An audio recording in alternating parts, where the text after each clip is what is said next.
What is going on, everybody? Welcome back to the Monday Morning Quarterback Show. This is now episode 12. I am joined, as always, with my co-host, Sean Olheim, and I am Matt Cabral. And like I said, Tuesday podcast, not really anything specific to go over, just a bunch of random stuff, but we're really excited to go over it with you guys. At first, we're going to go over the Monday Night Football game, almost just reset our podcast name. The Monday Night Football game last night between the Panthers and the 49ers. Lots to go over there. And then we have a couple interesting segments here. We're going to be going over every team's starting quarterback and seeing if they have their franchise guy or not. That could be up for some good discussion because I think me and Sean have some pretty similar views on guys. And then, we might have some different views on some other guys.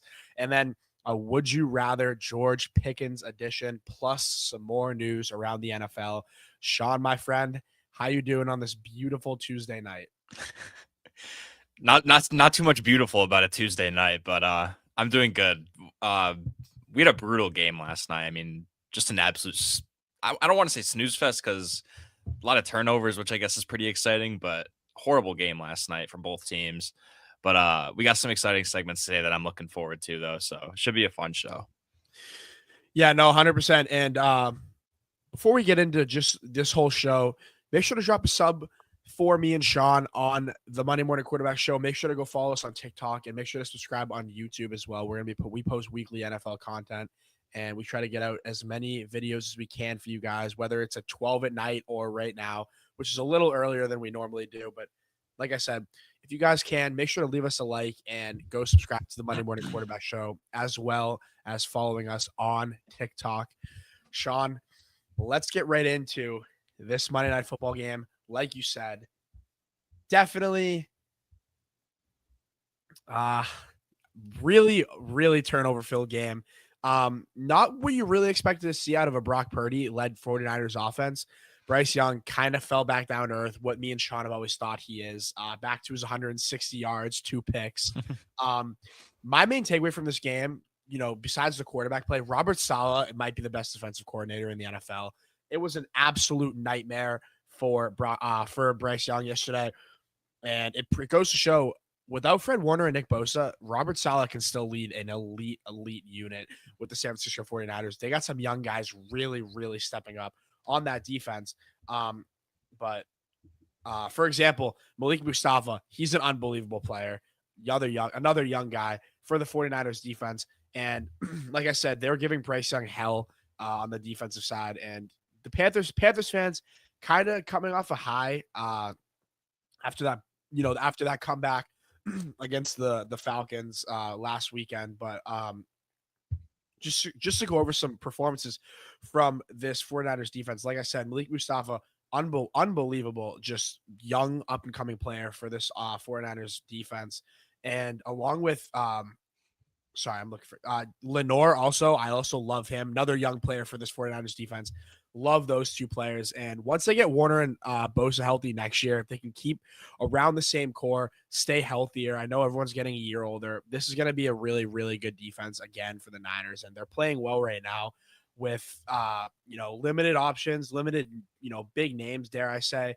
But they're doing the job, and Robert Saleh's been incredible for them. Yeah, I mean, we would be talking about this defense as one of the best in the league if they had their two top dogs, Bosa and Warner, healthy. Not that they're even playing that bad right now. Obviously, they looked great last night. I do think it was a mix of that and Bryce Young just not being that good of a quarterback, in my opinion. Mm-hmm. But this game was really highlighted by, like I already mentioned, the turnovers. J.C. Horn had 2 picks, Mike Jackson with 1, 2. And then Jair Brown for the Niners had 2 picks as well. Just horrible play from both these quarterbacks, if we're being honest. Yep. I'm surprised to see that the Panthers didn't lean on their run game more in this game. Yeah. You have Rico Dowdle and Chuba Hubbard, who is one of the best running back duos in the NFL right now. And they combined for 9 carries, and they were both very efficient in their carries. Like Dowdle had 6 carries for 38 yards, averaged 6.3 a carry. Chuba Hubbard had 3 carries for 16 yards, averaged 5.3 a carry. Like, the run game was working. I don't know why they didn't try and lean on that a little bit more. Instead, you kind of rely on Bryce Young against a very well-coached 49ers defense. And Bryce Young in his 3rd year against a Robert Saleh-led defense. I don't know if that's the guy you want to rely on. No.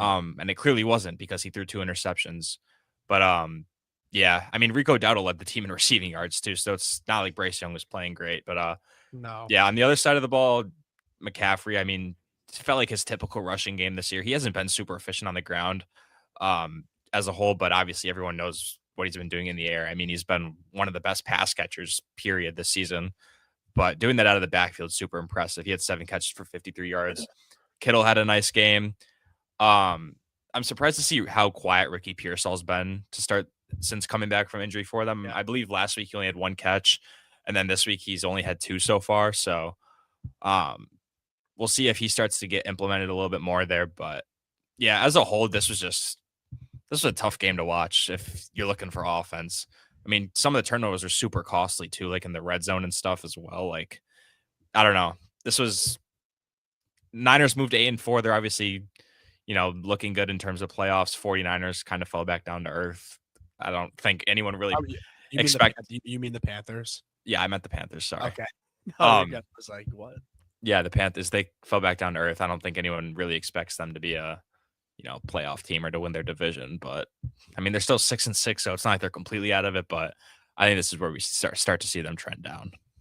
Yeah, like you said, with the run game for the Panthers, they were never really out of this game. And when you see teams kind of go away from the run game, it's more of when, you're in a game, you're down like 14-17 the whole game. But the Niners were really never pulling away on offense. J.C. Horn really keeping the Panthers in this game. He's going to be unbelievable. I have to give a shout out to him. For the Niners, I'm not impressed with their rushing offense at all. McCaffrey, like you said, he had a long of 17. You take that out, 23 carries for 72 yards, averaging like just over 3.5 a carry. Again, what he does as a receiving back, we all know that's what he's known for. Brian Robinson had himself a decent game when he got the chance. The Niners offense definitely, I mean, the Niners rushing offense isn't great by any means. I also don't think they're getting a lot of movement up front as well. But just you see how big of an impact George Kittle and even Jawan Jennings when he's going can be in the red zone, especially. But George Kittle, especially coming back with 10 targets from Purdy. But Brock Purdy, I have not been impressed with him. And even though the Niners are winning football games, and that's all that matters at the end of the day, it's almost looked like Mac Jones looked a little bit more comfortable this year. Brock Purdy's deep ball just gets completely sailed, it seems like sometimes, and it hangs up in the air for a long time. Not a lot of zip on that ball. 3 picks, like I said, averaging only 6 yards per attempt. And I wasn't impressed with the way Brock Purdy played last night at all. Obviously, throwing 3 picks. And then on the other side, Bryce Young. And these 2 quarterbacks, we could be having some pretty interesting discussions when we get to that, topic where we talk about do these teams have their franchise quarterback or not. But 2 quarterbacks last night, not playing at their best, definitely. And Bryce Young turned the ball over in some pretty tough spots to the Niners, and it seemed like they couldn't really capitalize on some of them. I wasn't really overly impressed with this Niners offense, but like I said, my main takeaway from this game was the Robert Saleh defense for the 49ers and just how good they really are. And like you said, Jair Brown, 2 picks. That was, awesome to see from another young player on that defense like him. And the Niners quietly 8-4. And if this offense can get going like we know that they can, they're actually going to be a pretty tough out in the playoffs just with their coaching staff alone. I think they have a top 5 coaching staff in the NFL between the offensive mind and Kyle Shanahan, the defensive mind and Robert Saleh. And when they're clicking at all cylinders on offense and the way this defense is playing with these young, energetic stars, they're going to be a tough out no matter what. And they're quietly, what are they in the playoff picture? Are they like the 5 seed? They're right around there. Yeah, they're like, let me try and find that. Yeah, they're hanging around and they're doing a really good job. And I want to get to this comment right here while Sean looks for that. They're the 7 seed. Who's the 5 seed? The Seahawks. It's because they're in the NFC West, bro. Okay. Seahawks, Rams. Okay. I forgot about the Seahawks. I know the Seahawks are 8-3. I'm just saying the Niners, they're right there with anybody. And people were kind of sleeping on this team when the injuries happened, rightfully so. But I want to get to this comment right here. If Purdy has another bad week, do they even consider Mac? Or with all the money, are you stuck with Purdy? I'll start off with this. First of all, with Purdy, the injury you can kind of tell is still there. And this is a quarterback that has led his team to the Super Bowl. He has had an MVP caliber season. And Sean, don't even get me started. I won't say led, but he wasn't the main reason. But Brock Purdy, if you don't say that he was a main reason for that, you didn't watch. Brock Purdy was elite that season when he came in. And I'm not saying he's the main reason. That team was loaded all across the board, but he did his job. And he's put up MVP caliber numbers. But at the same time, you're starting to see some of his deficiencies a little bit. And I kind of hit on one of them, which is just the lack of arm talent with him, really. He's been a pretty good he's had pretty good accuracy over his career. And he anticipates pretty well, but when you can't get the ball there with enough zip, that only goes so far. And we're kind of seeing that with another quarterback that we'll get to today that Sean knows exactly who I'm talking about. But I don't think they're going to consider putting Mac in unless Purdy just completely looks lost, which, not going to lie, kind of has. But I do expect Brock to pick it up. And with the money they're paying him, that is a huge deal. They are kind of stuck with him. But when he's clicking and leading Kyle Shanahan's offense, he's still a pretty good quarterback. I'm not going to say he's elite, but he's a high teens quarterback when he's at his peak. Right now, he's playing like bottom 10 quarterback with the sample size we've seen from him this year. Yeah, honestly, I mean, straight up, I don't think there's a chance they consider Mac as long as Purdy's healthy, unless he literally is the reason they start losing games consistently. Yep. Which, if they played a competent team, he might have been last night. Right. But I do think a large part of the reason he will continue to be like their starter, even if, they struggle a little bit, is because of the money. I mean, you have, what's his contract? 50, 55? Oh, he's making 60. Is it 60? Yeah. When you tie that much money into a quarterback, you obviously trust him. And, you're kind of just forced to play him whether or not you like it. Like, it's your franchise quarterback, right? Like, you have to play that guy. No, he's making 53, but still. Yeah. So, I don't know. I've never been a huge Purdy guy, I'm going to be honest. I know that he's brought them to the Super Bowl. Yeah. I know, but I mean, like you mentioned, that team was absolutely loaded. I'm not saying he didn't do his job. He played his role perfectly in that offense for what they needed. However, I just don't think he brings that much upside to the 49ers offense. That's my thing. But as long as he is healthy and as long as they're paying him the money that he has, if Mac and Purdy are both healthy, Purdy is going to be the starter no matter what, unless he literally starts losing them games consistently. Yeah, I mean, the year I'm talking about in 2023, 4,300 yards, 31 touchdowns, 11 picks. If that's his ceiling, that's, like I said, that's really good. Like yeah. I said, the personnel around him, obviously a lot better that year. But I don't know if he's a true elevator. And that's what I'm trying to say. Yeah, and I agree with you. I think he can elevate at times, but at the same time, a quarterback like that, you kind of want him in almost a perfect situation. And if he is, we've seen he's going to succeed. He's going to have success. But this year, so far, I mean, his completion percentage is still good, 68%, 979 yards, but 8 touchdowns, 7 interceptions. His rating has gone significantly down.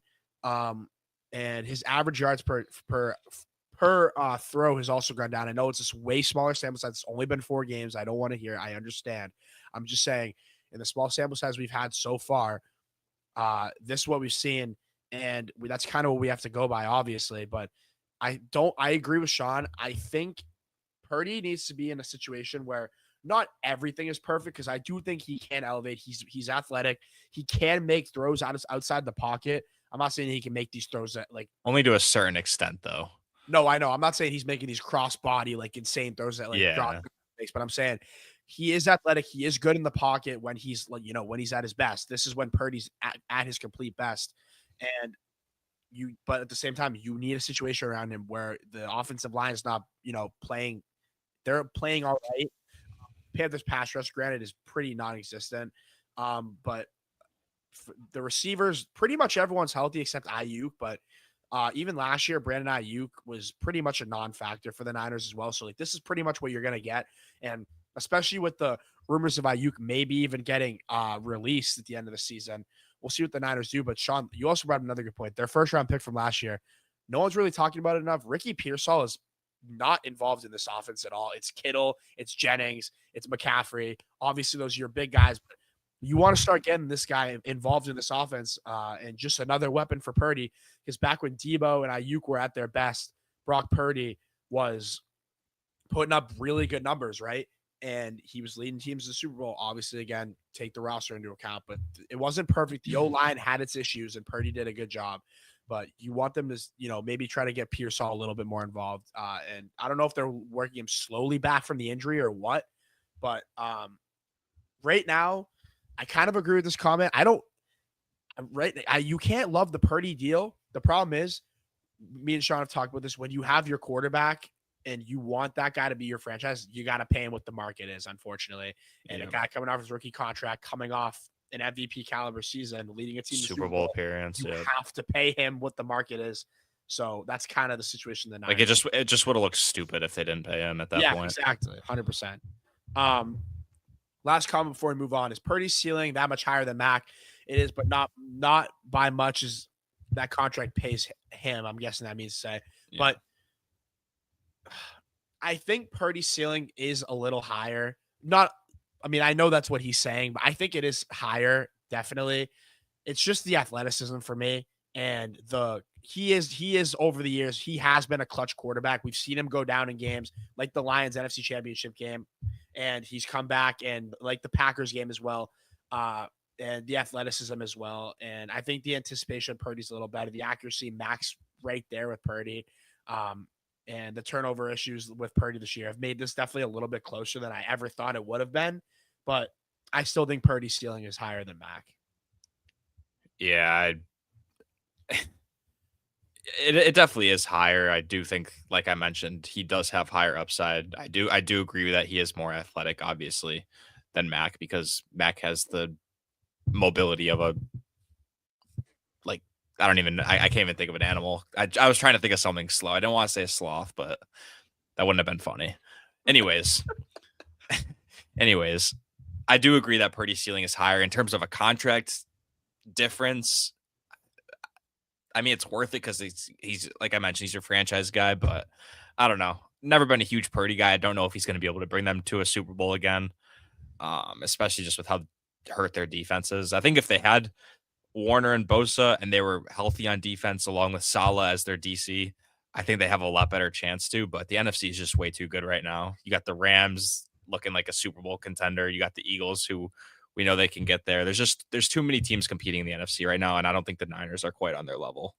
Sean, let me just bring up one more interesting point. I just kind of thought of this, but this has been a thought of mine for a little bit now. When Purdy was at his best, it was before he truly got paid. And then he was kind of playing with house money, not really a lot of pressure on him, Mr. Irrelevant, coming in for Jimmy G when he goes down. Like I said, not a lot of pressure. Gets the starting job the next year. And then after that season gets paid, and we've seen him decline a little bit. I mean, his numbers last year weren't really Brock Purdy-esque of what we thought he could improve on from the 2023 season. I think although his advanced metrics were still pretty good last year, the team was decimated last year with injuries. I have to take that all into account. Relax in the comments, obviously, but there's definitely a part of me that does think when quarterbacks get their money, they might relax a little bit. Like I said, Purdy was playing for his money, and we see now that he's gotten paid every year, it's kind of declined. But Sean, I know you got something pulled up. You can go ahead and read it. No, I was just looking at the quarterback contracts in the NFL just to see where he ranked. He's sitting here at number 8 in terms of like average per year. Yep. And like he's up there with quarterbacks like right around him. You got Goff. Tua, we're just gonna ignore. Same with Trevor Lawrence, but like Goff's up there. Herbert, Lamar's making less than him. I still think Jalen Hurts is better than him. You know my opinions on him. I don't think he's great. Obviously, Mahomes is making less than him. Like, I don't know. I'm taking so many of those quarterbacks over Purdy. I'm starting to hop on the train that he got overpaid, but I don't blame the 49ers because that's kind of what they had to do. Well, yeah, because their absolutely loaded team in 22 and 23 was because Purdy hadn't gotten paid yet. Exactly. And once they had to pay the quarterback, they still have a pretty solid roster. And now we're seeing it. But they lose some of those pieces that truly helped Brock Purdy, like their right tackle in McGlinchey. And, Deebo Samuel, he's older now, obviously, but And his just prime is very good, though. exactly. So once you got to pay your quarterback, you kind of see teams want to win while their QBs in their rookie contracts. You can pay the other guys around them because, like for the Pats, for example, once we have to pay May, by that point he could be getting $75 million a year. But right now, this is the time for the Pats to win these next 3 years, right? When May's on his rookie deal, and I'm not saying they can't when quarterbacks get their deals, but it definitely affects some teams, and that's why you have to draft well, and you can't rely fully on free agency, which is what the Pats have to do better. I'm sorry, I completely turned this into a Pats thing, but that's why the Niners have also been so successful because a lot of their players have been in-house developments, right? Warner, Bosa, Debo and Ayuk in their prime, Kittle, all these Trent Williams came from the Commander side. Pearsall, but he's not yet for Pearsall, but you know what I'm saying? All these offensive guys, they're in-house draft picks that you developed in your system, and you see how successful you can be with that. But we've been talking about this for way too long, but and we will definitely get to that. Don't worry. We'll get to all the news at the end. But first, Sean has a little segment for us today. Sean, I'll let you take it over from here. Yeah, so this is going to be the Monday Morning Quarterback shows. Does this team have their franchise quarterback? I'm going to be asking Matt, and then I will give my opinions following his decision.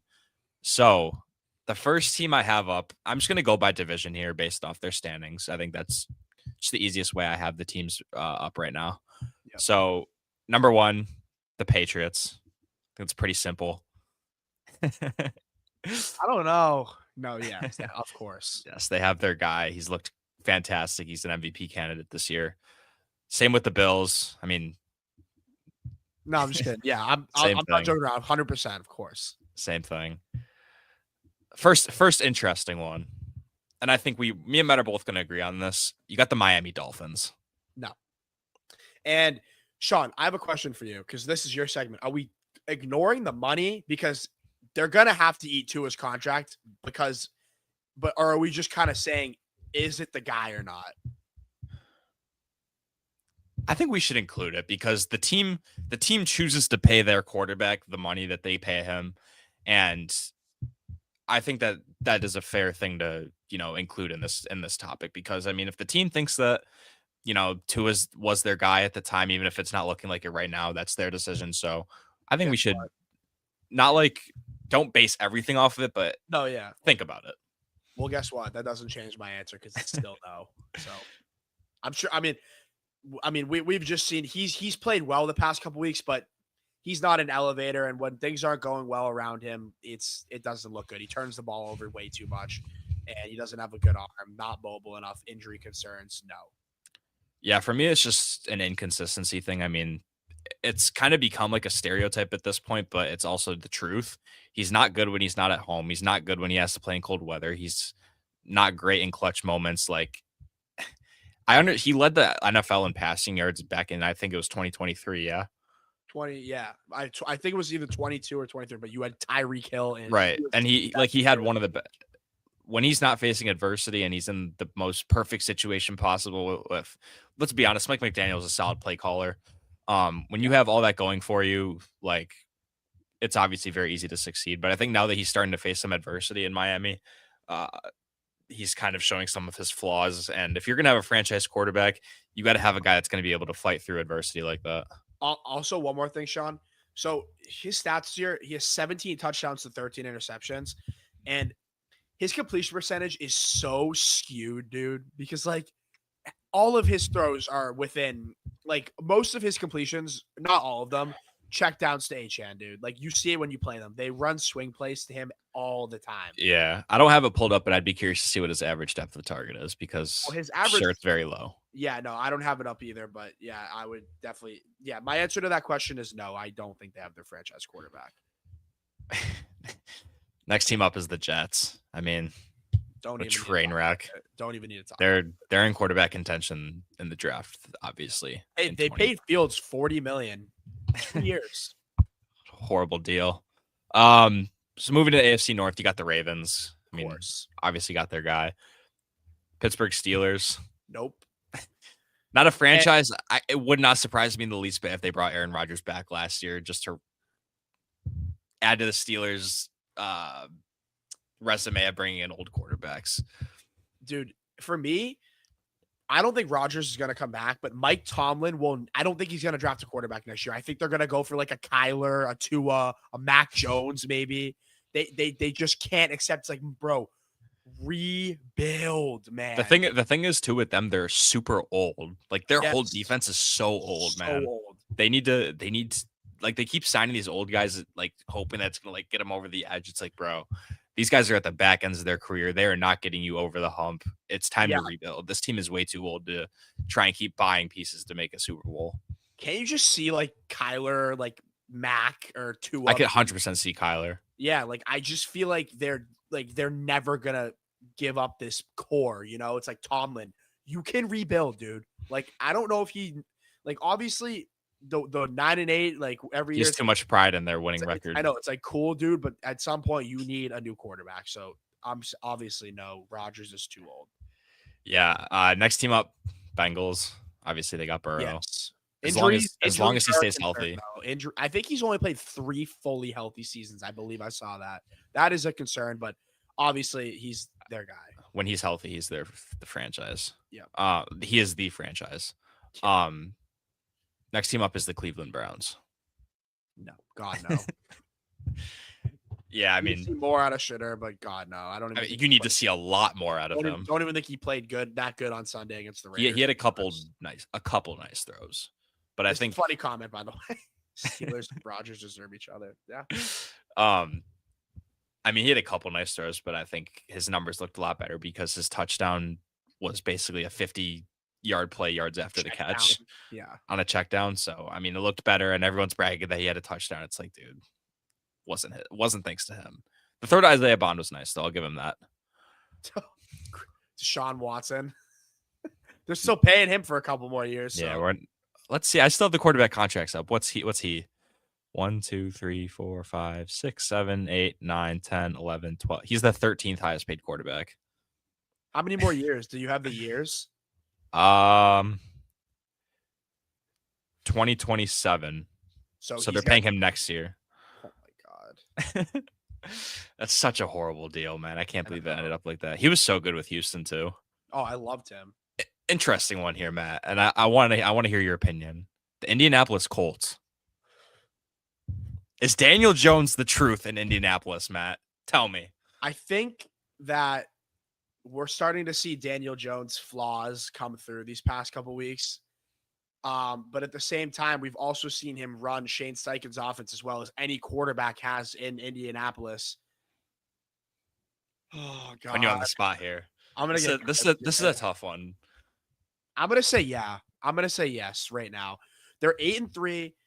Like I said, Daniel Jones hasn't been perfect by any means. He was really good at the beginning of the season. Kind of, teams are starting to see some film on him, see that it's a lot of play action, a lot of, obviously their offense is based off the run. And Daniel Jones throws to the first read a lot, but this is kind of another Brock Purdy situation where it's like, and Daniel Jones, by the way, they're not going to have to pay him like the market. He'll probably get like 30-40 million a year, like a Sam Darnold contract. And I think if you could build more pieces around Daniel Jones, I think he can be your franchise quarterback for the next couple of years. I really do. I don't love Daniel Jones, but I don't know if I'm a Colts fan. I would trust drafting a quarterback rather than just sticking with pretty good quarterback play with a good team around him. But saying he's a franchise quarterback does not. I was about to touch on that. I don't want to call him a franchise quarterback, a middle ground, but he's a quarterback that like makes like he I don't know how to word this.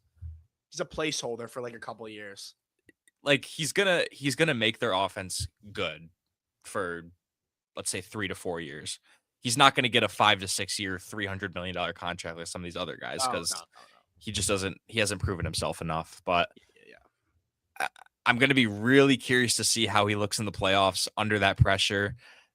This is a good thing to mention too. He faces Houston this week. I'll be very curious to see how he does against that defense. Yeah. because he didn't look great against the Chiefs defense. The Houston defense is another animal. Trust me, I saw it last week. Nightmare. I'll be very curious to see how he does there and in the playoffs moving forward. I do think he is their guy, though. I think he runs Steichen's offense well. Yep. I know your opinions on him, but I don't think you're going to have a choice in what to answer. You got Trevor Lawrence. No. To the people that are waiting on the bank and banking on the upside, you're going to be waiting for his entire career because he's never going to hit it. The turnover problems are way, way too big. And yeah, he's got a good arm. This is going to sound like, tell me to pause. He's got a really good body for a quarterback. He's fast, strong arm. He's mobile and he can make all the throws in the book, but that doesn't matter when you make horrible decisions. You're not good in the pocket and you turn the ball over consistently every single year. I mean, but Sean, mind you, this was maybe the most hyped up quarterback prospect besides Andrew Luck that I've ever personally seen in my lifetime. This guy was the consensus number one. This guy was supposed to be the next best quarterback in the NFL. Yep. We're in year 5. His completion percentage is 59%. He's 14 touchdowns to 11 interceptions with a 79 rating. For the most hyped up quarterback maybe in the past 20 years besides Andrew Luck. And people can bring up the situation. I don't really care because I'm seeing quarterbacks do it with worse situations around him. And I've seen this. This is now year 5. He has looked good in spurts. But other than that, Trevor Lawrence is never going to be a consistent top 10 quarterback in this league. And he's not the guy. And he also has a huge contract, which, again, they didn't really have a choice. But he's had one winning record season. And other than that, he's just an average to below average quarterback that turns the ball over a lot. Yeah, I mean, like you mentioned, one of the most hyped up prospects we've seen ever. In his 5 years to date, 62.8 completion percentage, 16,000 yards. He's averaging.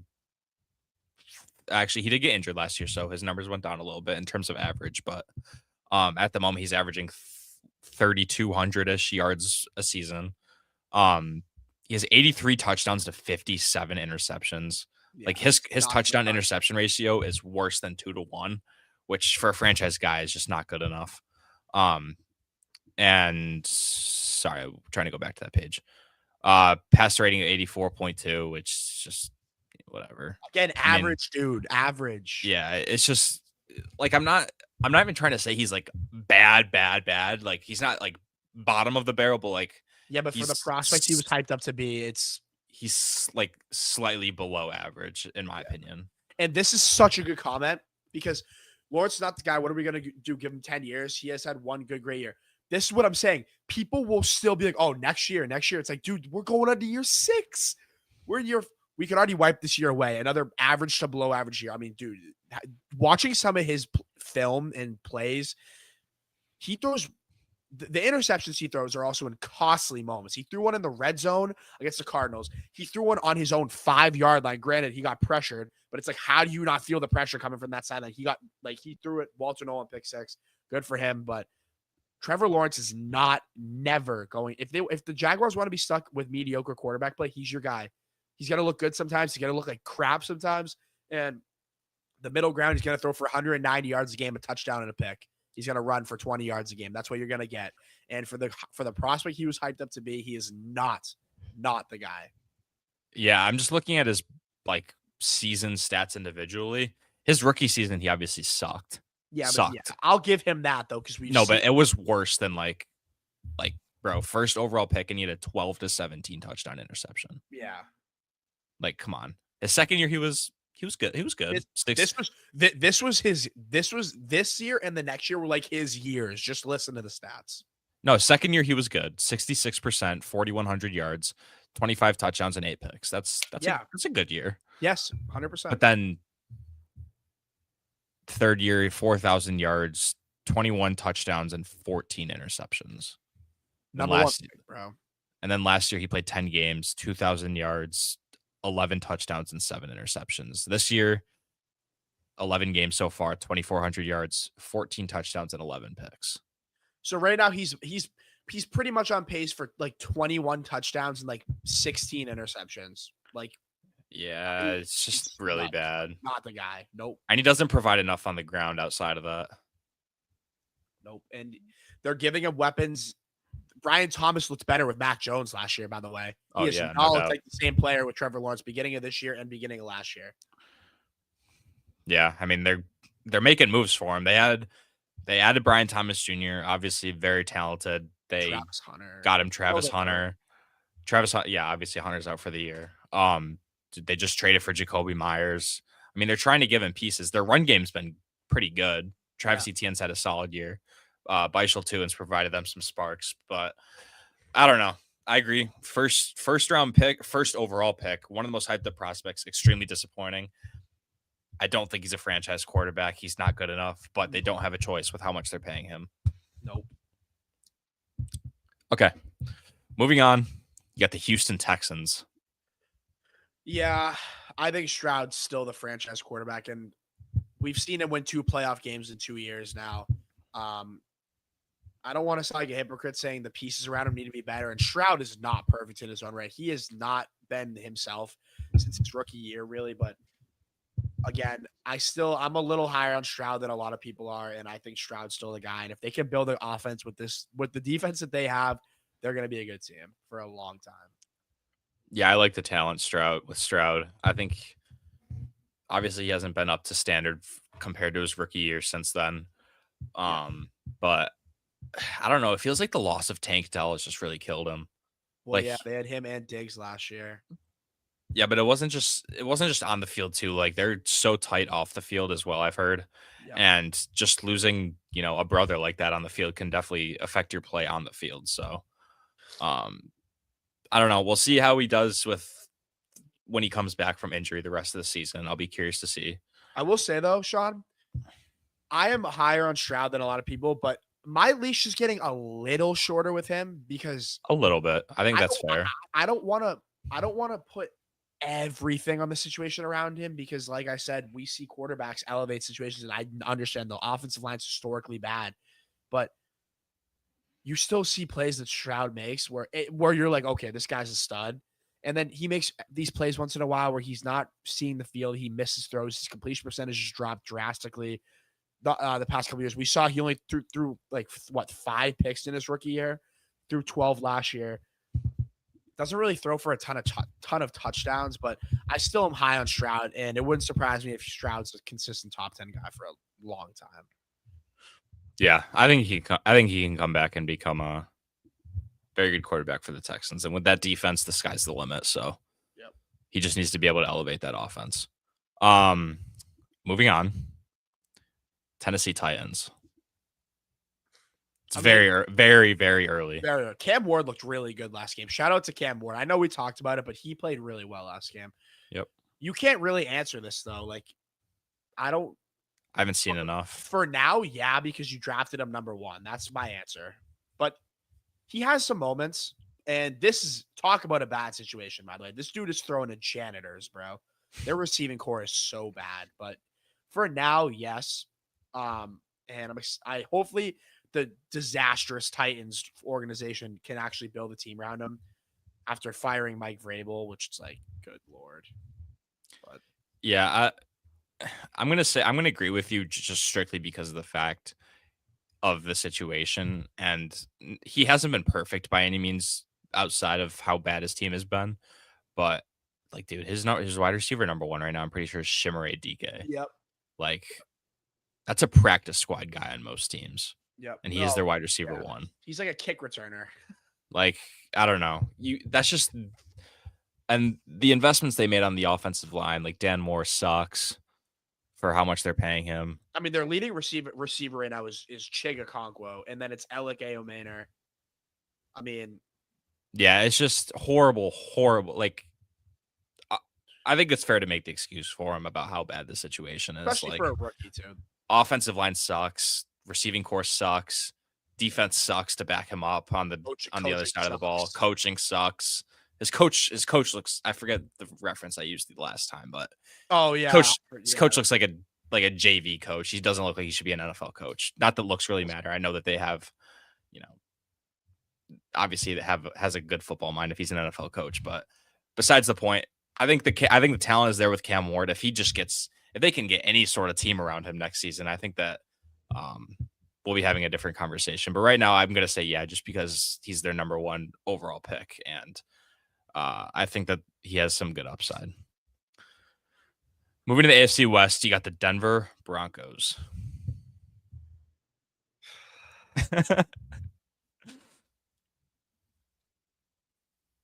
No, I'm sorry. I don't think so. If you're taking the team out of it and you're just talking about the quarterback, and again, I think they can win with Bo Nix. I think you can win with him as your quarterback, but I don't think you're ever gonna win in spite of because of Bo Nix. You know what I mean? Does that make any sense? Yep. I think It's not going to be because of him. I think Bo Nix could he could take you to the Super Bowl because of how good the team is around him, but I don't think he's the franchise quarterback where they're sitting there right now. Oh, we're paying this guy as soon as his contract comes up. There's question marks with Bo Nix, man. His deep ball has been historically bad this year, and when he's just as inconsistent as he's been, he has moments where it's like, okay, this dude, he's clutch, like this, yada yada. But then, I mean, on the other side, he has moments where people will constantly make the excuse that it's Sean Payton's fault, and they'll never accept the fact that Bo Nix is just not that good. This is a tough one. Matt does not like Nix in the least bit. I'm gonna say he is, but it's not because I think he's an elevator to their team. To me, it feels kind of like this kind of feels comparable to the Brock Purdy situation where he runs their offense in some instances where it's able to be good, but the rest of his team is like especially his defense obviously is just so good that they have Super Bowl upside. I don't know. I think he has the right coach to help with his development too. Sean Payton keeps it very simple for him. So is this a guy that I think is deserving of a top quarterback contract in future years? No, but I feel like they love him in Denver, and I feel like they're not going to want to move on from him once his rookie contract comes up. It feels like once that day reaches, they would prefer to extend him than just start over with a new guy, unless he has this drastic fall off. I know, unless he has this drastic fall off, but the team's 9-2 right now, and it just feels like moving on to a different quarterback would shake things up to where they wouldn't like it. Let me just say this, because people are going to overreact and not understand what I said. You can win with Bo Nix. You can win with Bo Nix. He can lead you to a Super Bowl with the team around him. I'm not saying Bo Nix is trash, but here, like I already said, you're never going to win because of him. And for me, that is a big factor in if I believe you're a franchise quarterback or not. And you could go back to CJ Stroud with the Texans. They have won games because of him, even in the playoffs too. They almost beat the Chiefs with CJ Stroud in the playoffs. I know the Broncos beat the Chiefs in the regular season, and the Broncos are a great team, but I just feel like Nix is always going to be an average quarterback that will play games where he looks like a top 10 guy. And then he's going to have moments where you're like, Jesus, this guy can't even run this simple of an offense. So I'm not very high on Bo Nix. And that's kind of my view on it. I guess I'm trying to think of the right way to word this. I guess in my opinion, that my thing with Bo Nix is he's not an NFL franchise caliber quarterback like some of the other guys, like the top guys are. But for the Broncos alone, he is their franchise guy. Like he's just their guy. Like he's going to be their quarterback. Unless he literally starts bringing the team down, to where they can't contend in the playoffs anymore. I don't see any reason that he's not going to be their quarterback. So I guess my argument is he's the franchise guy for the Broncos, but in terms of overall NFL franchise caliber quarterbacks, he's not. Yeah, I think this is a good comment right here. And I think Sean can even say he is not taking the Bills to the Super Bowl. God, no. No, absolutely. To be fair, though, I don't think a lot of quarterbacks are with how they're playing right now. But Yeah, I don't think Bo Nix is. We're kind of looking at it a I little mean, different. if Josh hasn't brought them there yet, he's most definitely not bringing them there. I think me and Sean are looking at it a little different. Sean, you're kind of looking at it for the Broncos, and I agree with you. He's their guy. I'm kind of looking at it for building a team. I just don't think he's a franchise quarterback. That's I guess in this whole segment, that's kind of what I'm thinking of it as. Is like, is this their franchise quarterback, not just Okay. like a franchise caliber quarterback as a whole? You know what I'm trying to say? I agree, and I think he's probably going to be their guy. So yeah, Okay. Moving on, you got the Chargers. yes, Justin Herbert. He is their guy. Chiefs. yes, Got Mahomes. Raiders. no, God no, Absolutely not. He might get benched soon. He might. Yeah, I mean, if you're getting benched for Kenny Pickett, you got lots of problems to deal with, brother. The Raiders are not in a good spot. No, they're in quarterback contention next year for sure. Yep. Eagles. I mean, they got Hurts. He's their guy. Yep. Cowboys, you got Dak. Yep. 100%. Commanders, you got Jaden Daniels. Yep. 100%. And you got the New York Giants, Matt. Yeah, Dart's gonna be there. Yeah, Dart's their guy. It's kind of the same thing with Cam Ward, but Dart's looked like a better elevator than Cam Ward as of right now. And if we're gonna talk about injury, if we're gonna talk about situation with the Titans, the Giants don't exactly have a great situation either. Neighbors hurt, offensive line horrible, running back hurt. It's definitely better than the Titans. I'm not gonna say it's not. Like Wanda Robinson's miles better than any pass catcher for the Titans, but Dart has looked like a more of an elevator than Cam Ward. And I think Cam Ward has more talent overall, more arm talent. But Dart's ability with his legs as well. I'm kind of just going to answer the same with Ward, but I'm a little more confident in this one right now, dare I say. Yeah, I think he is. And I know it's very early and you can make the same argument for like how we said with Cam Ward, but the way that Dart just brought in a new energy to the Giants that they needed desperately out of the quarterback position. And it's not just that, like he was genuinely making their offense better without some of their top guys. I think that this offense is at this point another wide receiver and like a better offensive line away from being a very, very good offense if Dart continues to progress next year. But yeah, I like a lot what I'm seeing. Yeah, right, exactly. I like a lot what I'm seeing out of him. He's a little reckless. He needs not a little, very reckless, dude. Yeah, but he needs to learn how to and when to slide and not go headfirst into linemen to put himself in a concussion protocol. Yep. If he can learn to, just take his yards and go down when the opportunity presents itself, he needs to do that because that's not sustainable to play like that as an NFL quarterback. Obviously, it's taken him 5 games to already get a concussion, but I think the upside is there. I like what I've seen out of him. He makes this offense better. I think he's going to be their guy. Another thing too, he works through his progressions pretty well. He leaves the pocket sometimes a little early, but we see that with young quarterbacks. Even May does that. I think Dart is a cornball, but I think he's going to be their guy. Sean, I know did you see this? I mean, I saw it, but I would not do that. I mean, I'm sure I actually, what's your opinion on it? Do you think the Patriots would be better this year with, that's tough because obviously May's been better than Allen. Well, also another thing, the Patriots situation right now is better than the Bills. It's better. Yeah. Like the play calling is way better. I think Diggs is better than any of your receivers. Yep. And I give you your guys' offensive line the edge, but if Spencer Brown's banged up, and our run game is better. Yeah, and I don't want to get too deep into this. The only reason I would is because May is 23 and Allen's almost 30.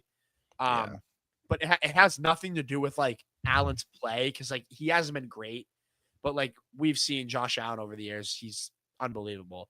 It's a really tough question. I don't really want to answer it to be honest because I'm gonna get clipped. But this is my answer to it. The Patriots would not make that trade. That's my answer to that. The Patriots would not make that trade. Yeah, and then obviously the Bills wouldn't either. Yeah, exactly. So, yeah. I don't really think either of us would. You have so much potential with May. Allen is currently 29. Yeah, so he's like 6 years older than him. Yep. Okay, you ready for the next teams? Yes. Got the Chicago Bears. Yes. Caleb is their guy. I love the duo with him and Ben Johnson. I think there's a lot of potential there. I agree. He needs to be more accurate. We say it all the time, but Yep. Well, until he becomes more accurate, we're going to continue to say it. Yeah. Green Bay Packers. Yeah. Detroit Lions. Yeah. Look, kind of paused there for a minute. No, he's their franchise quarterback. I just think the Lions are Goff's like Goff. Yep, Jared Goff. There he is, like every year.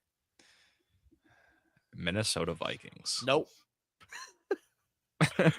Don't need to answer this one too. Couldn't answer this one faster, actually. Don't care if we're 6 games into the career. It's worse. I was gonna say, Sean, 2 games ago, we're saying it looks a little Zach Wilson. It looks a lot worse than Zach Wilson. It looks worse. 9 is not their franchise quarterback, bro. Dude, they might be starting Max Brosmer this week because he's injured. McCarthy's injured again. UNH. Yeah, McCarthy's injured again. I saw that. I also saw today that Kevin O'Connell, like, he didn't want to start McCarthy. Like, they wanted Carson Wentz to play quarterback, but he legitimately could not throw a football because of his shoulder. Well, they also kind of don't really have a choice because first. No, I know. That's what he said. Like, they didn't have a choice because it was either him or Brosmer. And, like, what are you going to do? Start your undrafted free agent or your first round pick? Exactly. So, just the fact that your head coach, who was very good at progressing quarterbacks, didn't want to start you is just not. For Carson Wentz. Yep. In 2025, Carson Wentz. But yeah. Me and Sean have talked about JJ McCarthy for so long. You guys can go check out our last episodes on McCarthy because I don't really want to get into it again. There's nothing to talk about anymore. He's just been horrible, and the film says it. And no, the stats say it. The film makes it worse than it actually is because he looks horrible. But yeah, no, I mean, I saw a rumor today that the Vikings could be looking for Mac Jones, maybe. Oh, good God. Or Russell Wilson. I mean, he'd be better, but Yep. Don't worry. I have him, and he's been horrible, and it's not his fault. Watch the film. It's not his fault. Jefferson's yards per game were, I think, like double as good with Nick Mullins as they are right now with McCarthy. Even with Carson Wentz, it was pretty good. Yeah. Dude, to be honest, I feel like a lot of Kevin O'Connell's decisions at quarterback have to do with how he's playing, which obviously makes sense because with Wentz, he was playing well. And then you bring McCarthy in, I feel like Jefferson's getting like 4 catches for 40 yards literally every single game. Yeah. So, which for a receiver as good as him is just unacceptable. Of course. Buccaneers. Yes. He has not looked good the past couple of games. No, he hasn't. He's gotten really cold. Yeah, but obviously I'm still. I love Baker. Carolina Panthers. Oh boy. No. The only reason I roll my eyes at that is because some people still believe he is. He's not the guy. He's, again, another guy, not an elevator. And 7 out of every 8 games, if he's thrown for $160 and a touchdown and 2 picks or a pick, and you want to tell me that he's the guy, I don't really think it's worth talking to you, to be quite honest with you. Yeah, I mean, I agree. I don't think he's the guy. I mean, what is Bryce Young elite at doing, or like even like good at, like what is he good at? I feel like he's above average at something. Escaping sacks. Like kind of. I just feel like he's not like very good at anything. Matt, after we beat them 40-9, people were saying that if Bryce played that game, it would have been a lot closer. And that was maybe the stupidest thing I've ever heard. Pats beat him by 30 with Bryce Young, so it doesn't matter. Well, your defense is also significantly better than ours, but doesn't matter. Also, another thing too with that Bills game is Bryce Young going to stop the run? Is he going to stop James Cook? I have to ask. No. Is he gonna throw him in at linebacker. We'll see. Yeah, it's like, dude, what are we doing? And this is hilarious. That's what it is. What it is every. It's every game. Besides his 2 games a year where he throws for 400 yards randomly. Yeah, and he looks good once in a while, but no, he's not the franchise quarterback. Yeah. The Atlanta Falcons with Michael Penix Jr. Dude, I was thinking about this one. This might be one of the toughest ones, Sean.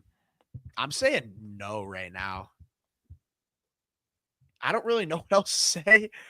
I just feel like his stat line, it's not even just that. He's not he's got good zip and he anticipates well, but he's not accurate. He makes some weird decisions sometimes, and their offense is so inconsistent with him at quarterback. But they don't have like a good off. They only scored like I think 17 or 18 points a game with Michael Penix. And I think he looks good sometimes, but another thing too, Sean, by the way, huge part in this. The dude is so injury prone. He's on his third ACL injury. Also, he was an older prospect and he's already had shoulder problems. He's had knee problems. And to be fair, again, the Falcons feel like it's like a broken record. We talk about them all the time, but their offense and their just play calling and their coaching staff is horrible. But not a lot of that is, and I don't think their offense plays to Penix's strengths. I think he could be a good system quarterback somewhere else, or if they get a new offensive coordinator. But I don't think Michael Penix is a franchise quarterback. Some people wanted to take him over May, by the way. Some Boston reporters, by the way. Dude, people didn't like May out of the draft. There was a lot of people that didn't want him. And now Kurt Bankert's all in love with May, by the way. Yeah. I'm gonna say no, but I do think that with a better offensive coordinator, he has the potential to not be a franchise guy, but to be like a good quarterback for a team. I just think their play calling is so bad. When you got guys like Drake London, Bijan Robinson, Kyle Pitts, yeah, I mean, just basically says it. Like you got so many good weapons, and that's the best that they can do with it. I'm not going to put it all on Penix. No. Not that he's been perfect by any means, but he's had games where he looks really good, and then he's obviously had games where he's looked really bad, like where he loses by 30 to the Panthers. However, I don't think he's a franchise guy. Injuries do it for me, dude. Yeah, I mean, you have to factor that in too, obviously, but I'll be curious. They should move on from Zach Robinson this offseason, I would hope, for Penix's sake, just to see what he can do with a competent offensive coordinator. But right now, it's just not looking like it. And not that it's 100% his fault, but I don't know. Just hasn't shown enough yet to be a franchise guy. And Raheem Morris, too. Yeah, I mean, their coaching staff as a whole just sucks. Yeah. Okay. The New Orleans Saints and Tyler Shuck. Nope. You got veteran Tyler Shuck. He's looked okay in moments, but I think he'll just be a game manager. He'll be a journeyman backup quarterback who could fill in at times and he'll look okay.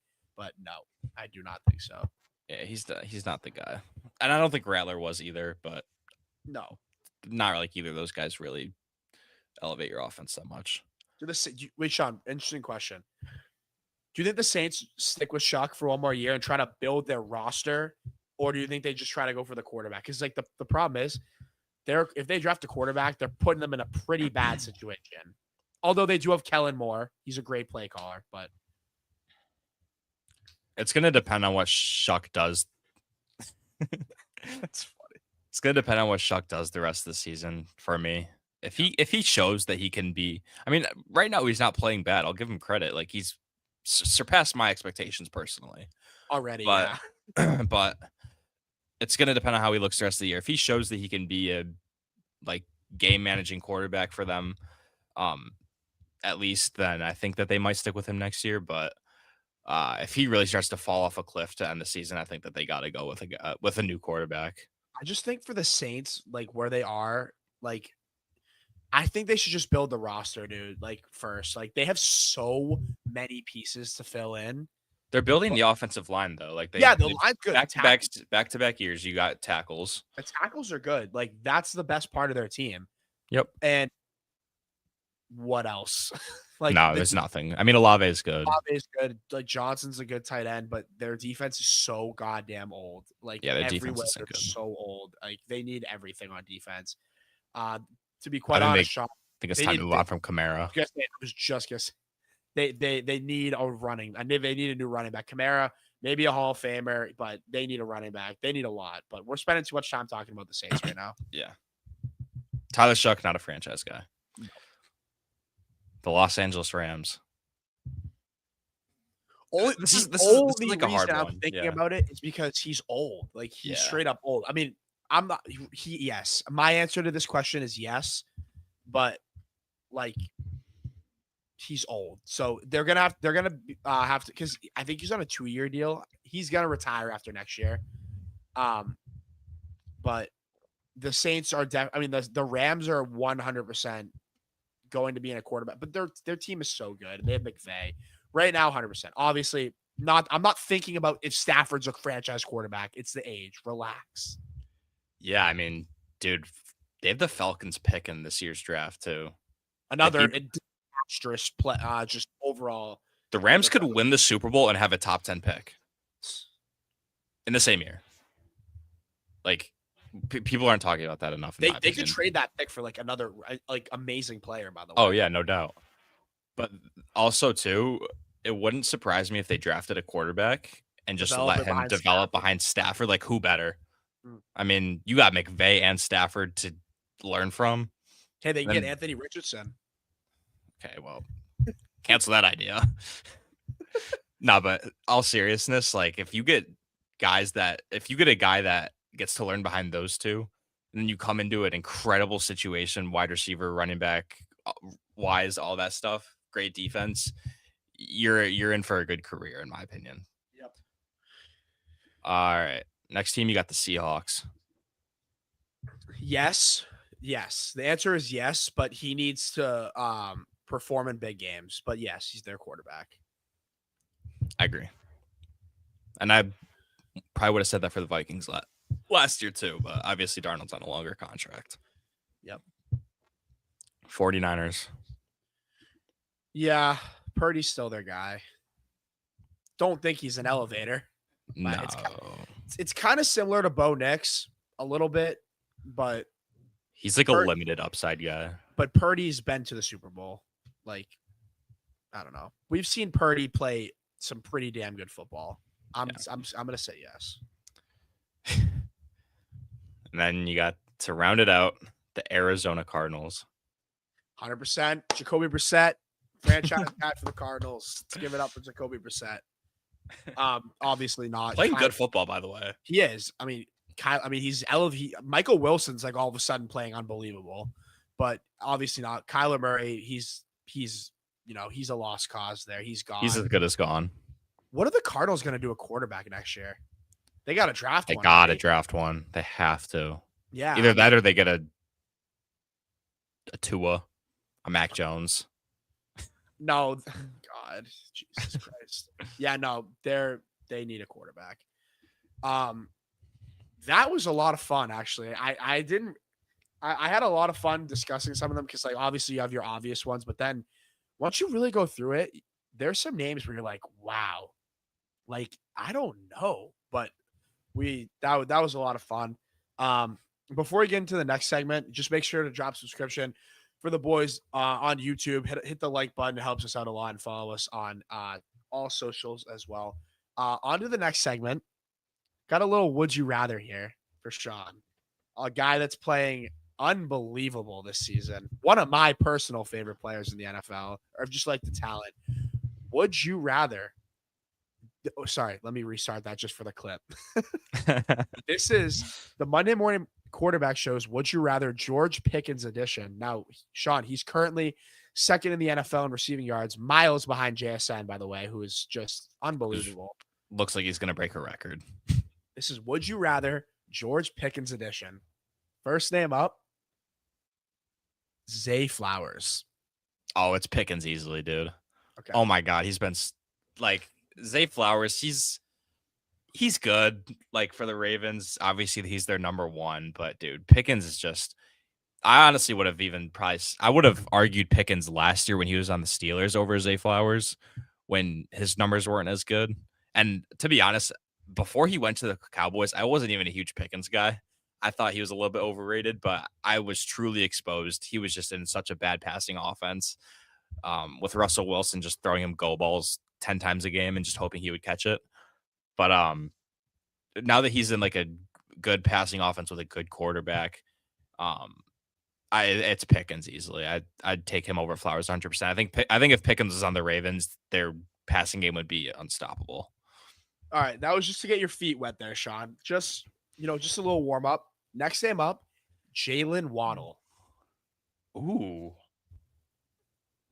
By the way, I'll give you guys my answers too. I'm taking him by a mile over Zay Flowers. It's not even close. It's really not. Pickens or Jalen Waddle? Wow. Oh man, I would really like to see Waddle in a different offense because all we've seen him as is a wide receiver 2 or in a broken Dolphins offense as the wide receiver 1. And as the wide receiver 1, he's been very good for the Dolphins. I want to answer this question real quick. No, because he's a slot guy and Pickens is having success on the outside. CD is taking over this. He's a slot guy, obviously, and they're complementing each other really well. So he would not be able to do as well as Pickens. That was kind of just a little warm up. Yeah. Oh man, I'm gonna take Pickens. Yeah, I'm gonna take Pickens. I still think that if you replaced Waddle on the Cowboys if you replace Pickens on the Cowboys with Jalen Waddle, I think the Cowboys offense not even slightly, like, I don't even think it would be worse, but I mean Pickens has just been like dominant. Like even when CD was hurt, like Pickens came in and it was just he didn't look like he missed a step. Like he showed that he could still be a wide receiver 1. Not that Jalen Waddle hasn't, and I think a little bit of the argument that I'm not taking Waddle is because Tua's his quarterback, and I don't think we've even been able to see the best of what Waddle has.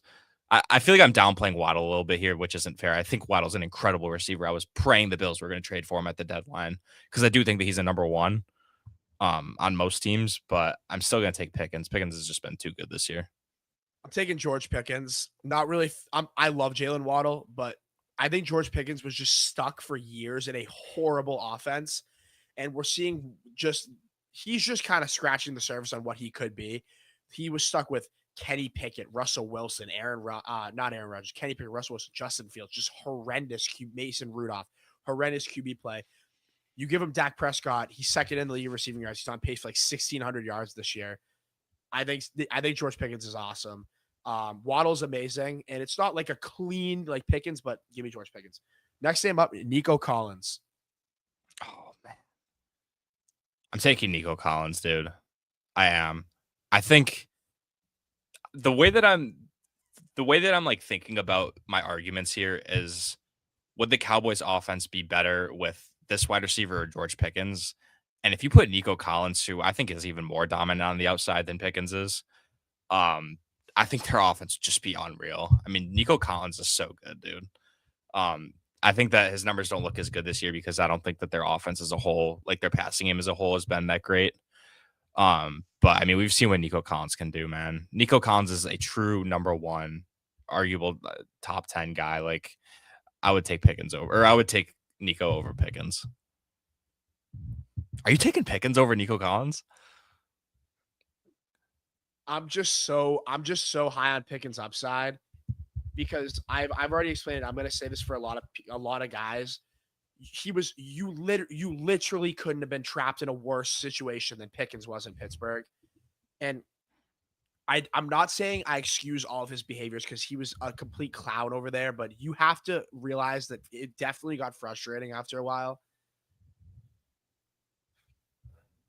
I don't want to just take somebody because I don't want to because of like what the consensus thinks. I'm gonna take. Oh my god, dude. Matt, if you were starting a team and you had the decision between Nico Collins and George Pickens, who are you taking? Taking George Pickens. I think Nico Collins is. Oh my god, hold on. I'm back. Dude, come on, dude. Nico is so good.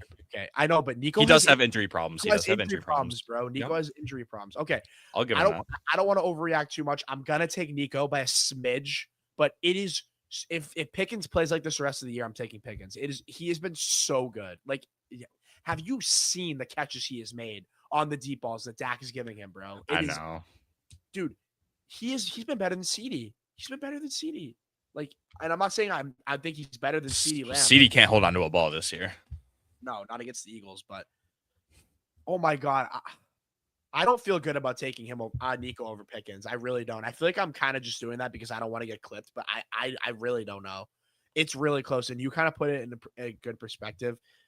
Starting a team, Nico would be obviously amazing, but I'm taking Nico barely, but it's so It is close. It is close. On the next name, Roma Dunze.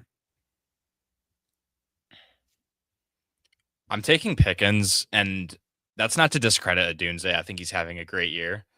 But, I mean, we've seen what George Pickens can do as a wide receiver, too, in a very good Dallas Cowboys offense. Adunze is he's pretty much taken over the number one role in Chicago. And I understand that their offensive attack isn't as strong.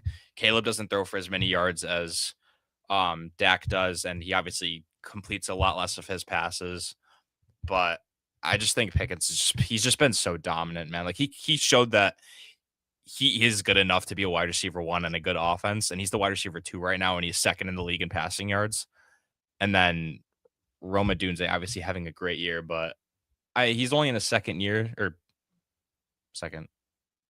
Yeah, second year. He's only in the second year. So I think Adunze has a lot of upside, but I'm taking Pickens. I just think he's more proven. These next couple names are going to get spicy. I'm taking Pickens, by the way, over Dunze is going to be really good. Yeah. And him and Caleb are going to develop together really well. I'm very, very high on George Pickens, obviously. Next couple names are going to get pretty spicy to end this off. Next game up, Joshua Palmer. I'm just kidding. Give me the bill. Okay. Next game up, the guy he was traded for, DK Metcalf. Yeah, I'm taking Pickens. It's not even close. Yeah, I'm not even thinking twice, dude. Yeah, I wasn't impressed.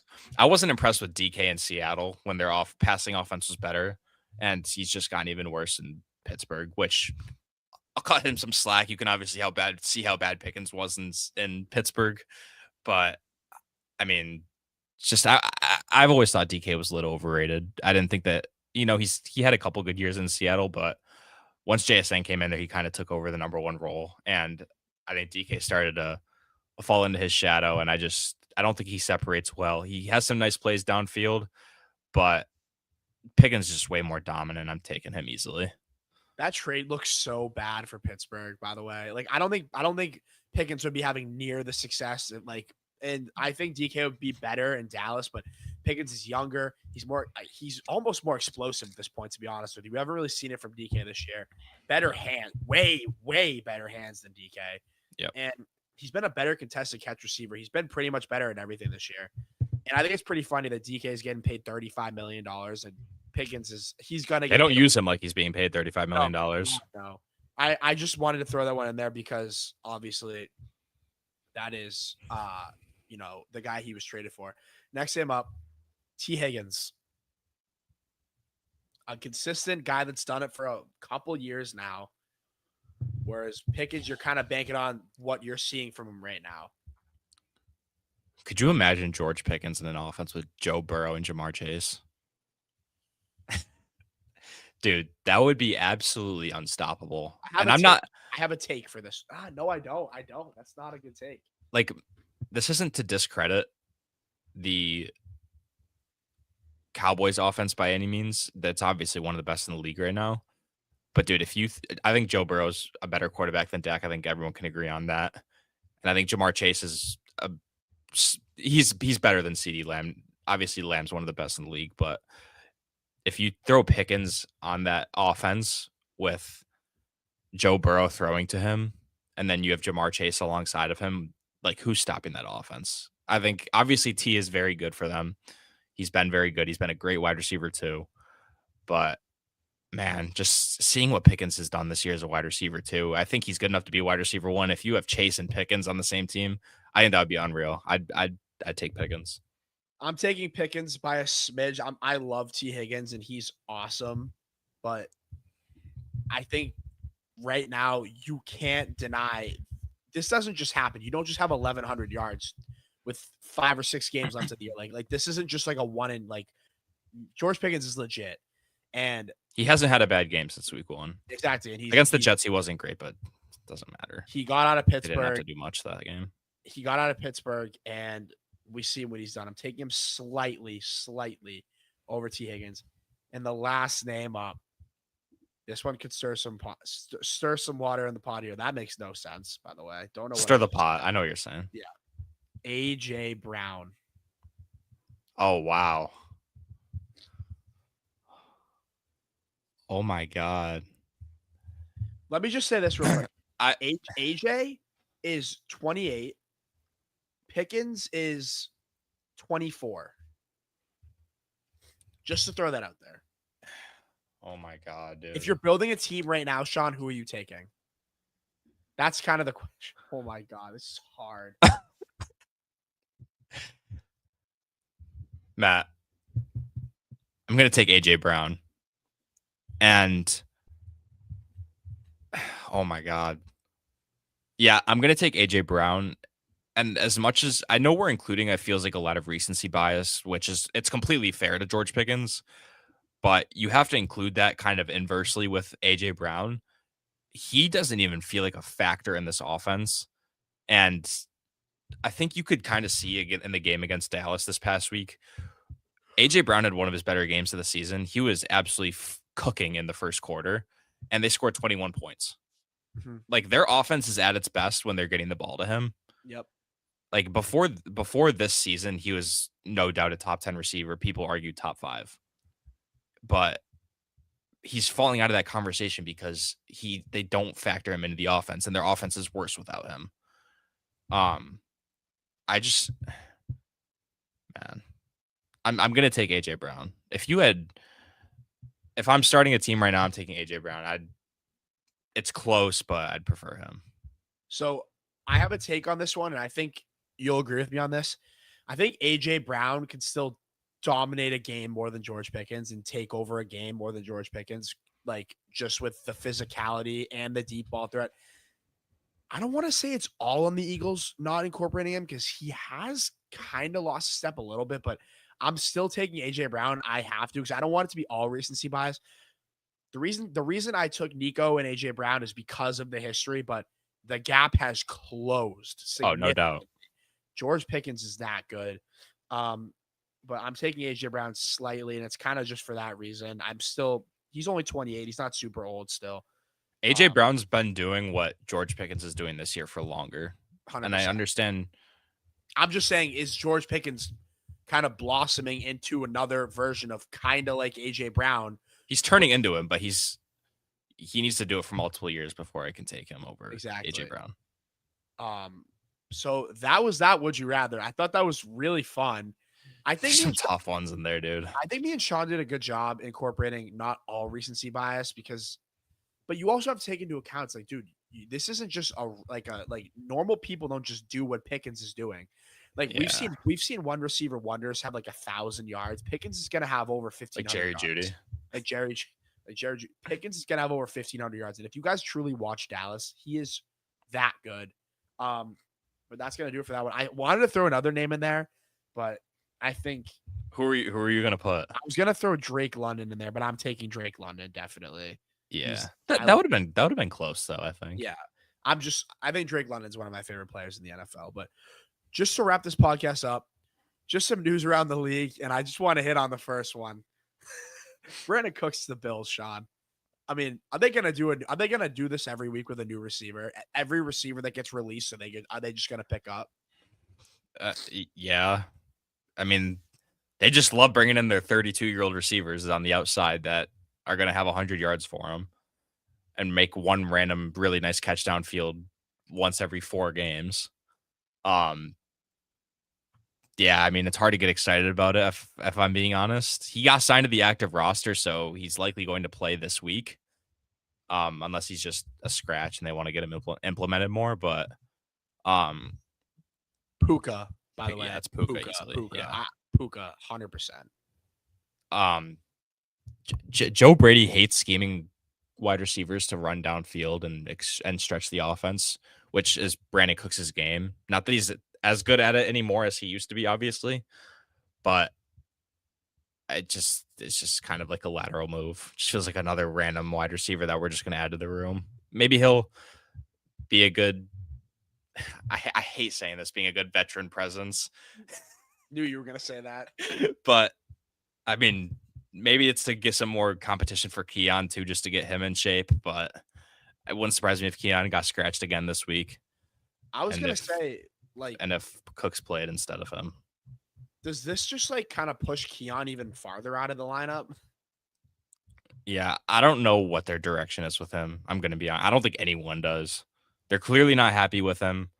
He's not playing good. He's skipping meetings. Like it just seems like he's not taking it seriously, Yeah, no. which is unfortunate because I mean, it's not like he was playing great, but you have a young wide receiver. You want him to be putting forth his best effort, and you spent a high draft pick on him when you could have had Lad McConkey And Jalen So Polk. yeah, because he's been good too. Um, I don't know. It's just kind of like meh, whatever. Yeah. Hopefully he makes a nice play on Sunday against the Steelers or two, but not really too excited about it. So just a couple other things. Panthers Trayvon Moore got suspended. I don't know if you guys saw it. He punched Juwan Jennings in a pretty sensitive area. Not gonna exactly say, but you guys could see the clip for yourself. And Juwan Jennings, after the game, crashed out, rightfully so. I feel like any normal male would do the same thing, but he got suspended for a game. Kyle Shanahan was pretty upset about that. And just some injury updates on the Patriots. Really positive news. Obviously, you don't want to see these guys get injured, but their entire left side of the line got hurt. Both rookies, Wilson and Campbell. Fedarian Lowe season, baby. Yep, and Ben Brown. But Ben Brown will be fine. Fedarian Lowe, they're gonna need a lot of help over there. But Will Campbell, MCL sprain, hasn't even been added to IR, which tells me they're expecting him to probably miss a couple weeks. Definitely this week against the Giants. Luckily, they're on a bye after that. Sean, 1 second.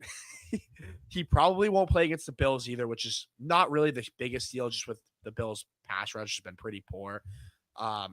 And Jared Wilson, 4 to 6 weeks with a high ankle sprain. But the report is that they're hoping it's a little less than that, which is all great news for the two youngsters who have been. Will Campbell's been a pretty awesome, a top 10 left tackle for the Pats. Jared Wilson, he'll be the center of the future. They kind of switched his position, but he's been holding his own these past few weeks. He's done a really good job. So just to really, because when I saw Will Campbell getting carted off, dude, almost started crying because I thought he tore his ACL, which would have meant he would have been out for most of next year too as well, which would just have been horrible for his development and the Patriots' development as a team as well. So yeah, no, it's definitely huge that Campbell is not even added to IR, which is awesome. And Sean, anything else you want to cover around the NFL? But what were you gonna say? Because you looked like you had something to say. I'm kind of nervous for what you're gonna say here. You should be, for Fedarian Lowe's sake. You know what edge rusher he faces next week? Yeah, I do. Brian Burns. He's not having a bad season, is he? I feel bad for Drake. I'm nervous for Drake May, dude. They might need to play 6 offensive linemen if they want to save Drake May's life this game. Brian Burns might have a career day. I'm not worried about the Pats winning the game. They're going to win, but I'm worried about that specific matchup. Yeah, that could get ugly. Well, because Brian Burns doesn't just line up over the left tackle, I don't think. I think that's more Thibodeau. Okay, well, you got Abdul Carter too, so. Yeah, and Carter and Dexter Lawrence over. Yeah, it's gonna be. It's gonna be tough. But Sean, anything else you want to cover before we wrap this up here? No. I mean, I'm excited for Thursday. We got a bunch of football games. Always great having Thanksgiving, just being able to watch football all day, spend time with the family. So, hope everyone watching has a fantastic Thanksgiving and enjoys their time with their family, break from school and everything, break from work. Got some Black Friday football too. Got the Bears and the Eagles on Friday, so that'll be a bit of a measuring stick for the Bears and Caleb Williams. But I'll be curious to see how they do against that defense. But yeah, I hope everyone has a great Thanksgiving. Spend time with your family and enjoy some football while you eat some turkey. I have one more take now that you brought that up. I think turkey's overrated, Sean. I think Oh, no doubt. No turkey doubt. so dry, man. It's Like so dry. Like you have to cook it perfectly for it to be like decent. it's so dry, but Like, yeah. call it a hot take all you want, dude. I 100% agree. Yeah, no, give me a burger.